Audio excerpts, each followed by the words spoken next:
Copyright notice. This video and script are copyright registered.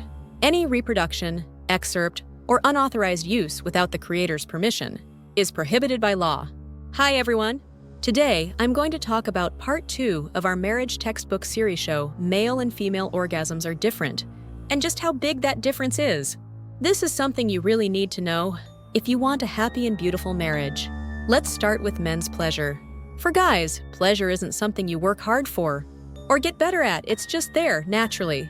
Most men feel pretty much the same kind of pleasure, and it doesn't really change. So, in relationships, things might feel great at first, but as you have more sex, the excitement and pleasure tend to fade a bit. Now, women's pleasure is a bit different.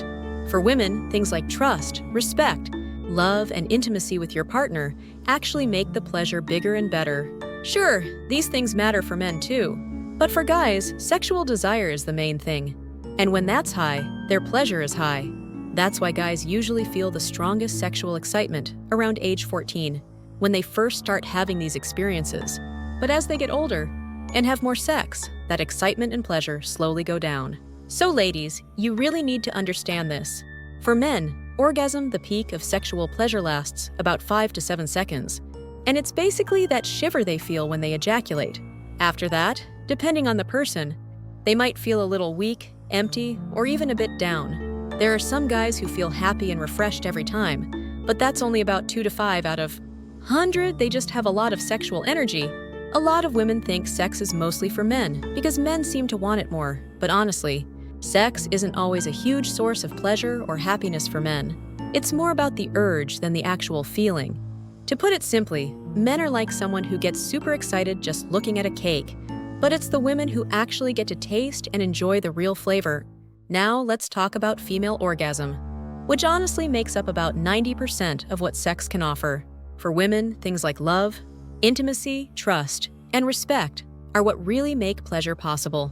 When a woman's heart is open, when her emotional E-spot is activated, that's when she can really experience clitoral or G-spot orgasms. So opening up emotionally is super important for women. For guys, pleasure is kind of built in, but for women, it depends on experience and learning, and if a woman has good experiences with a loving partner, her pleasure keeps growing. But if her experiences are bad, it can actually lead to pain or even numbness, especially if sex happens in a forced or uncomfortable situation. It can leave a lifelong trauma. Because of this, a woman's sexual pleasure really depends on her experiences and what stage she's at. So let's go through the 9 stages of female orgasm. Maybe you can think about where you are right now. Stage 1, the stage of pain. For many women, the first sexual experience is painful, usually because both people are inexperienced. This can make women want to avoid sex or even develop numbness. That's why it's so important for men to be gentle and loving, especially the first time. Don't rush, spend at least 1 to 2 hours on touching, hugging, and kissing to really get her emotionally ready. If she feels pain, stop and focus on more emotional connection. That first experience can have a huge impact on a woman's whole sex life. Stage 2, the stage of no pain. After the pain stage, there comes a point where sex isn't painful anymore, it just feels comfortable. But there's still not much pleasure. Some women start here from the beginning, and those women are naturally more sensitive or open to pleasure. Stage 3, the stage of hope. Once sex is no longer painful and the relationship is good, women start to feel neutral about sex, maybe even hopeful that it'll get better. Stage 4, the stage of stimulation. With continued positive experiences, women start to feel tingling, electric sensations. That's the stimulation stage. Stage 5, the stage of occasional climax. If things keep going well, sometimes a woman will feel a powerful climax or orgasm, but not every time.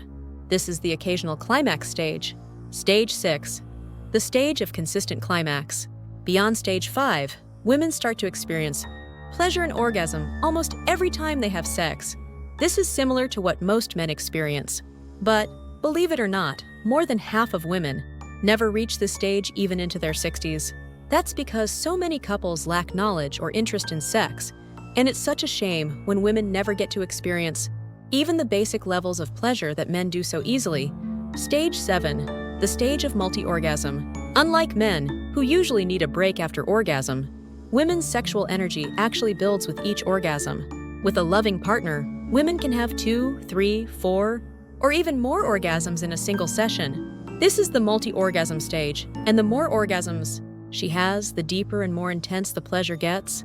At this stage, the climaxes come with some time in between. Stage 8, the stage of complex orgasm. When a woman's E-spot, clitoris, and G-spot all work together, she can have what's called a triple orgasm.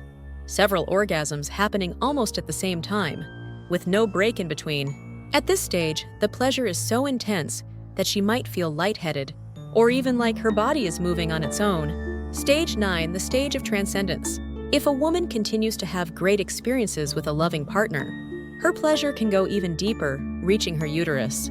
After triple and multi-orgasms, her body becomes completely relaxed and open, allowing the deepest sensations to reach her cervix and beyond. If the right stimulation continues, she can experience a uterine orgasm, powerful, full-body pleasure that leaves her in a state of total bliss. At this stage, she may not be able to think or move, lying still, for 30 minutes to an hour, barely breathing. She'll feel such happiness and gratitude, feeling lucky just to be born a woman. But this level is extremely rare. Only about 1 in 100,000 women ever experience it, because it requires so many conditions to be just right. Just like getting into Harvard requires meeting certain criteria, reaching stage 9 means both partners need to be deeply loving, trusting, and respectful. The husband needs self-control, strength, technique, and patience. The wife needs absolute trust and affection. When both partners truly love each other, all of this becomes possible. To sum it up, women who reach stages 7, 8, or 9 can feel pleasure many times, sometimes dozens of times, more intense than men. It's a truly amazing gift. And with all this pleasure, hormones like oxytocin and dopamine flood the body, helping women stay young and happy. But remember, for women to reach these higher stages, their partner's effort, care, patience, and skill are absolutely necessary. If a woman takes all that for granted, the man may lose motivation. All most men want in return is a kind word, gratitude, a loving meal, and a look of respect. If husbands do their best for their wives, and wives respond with warmth, gratitude, and respect, you can build a beautiful and happy marriage together.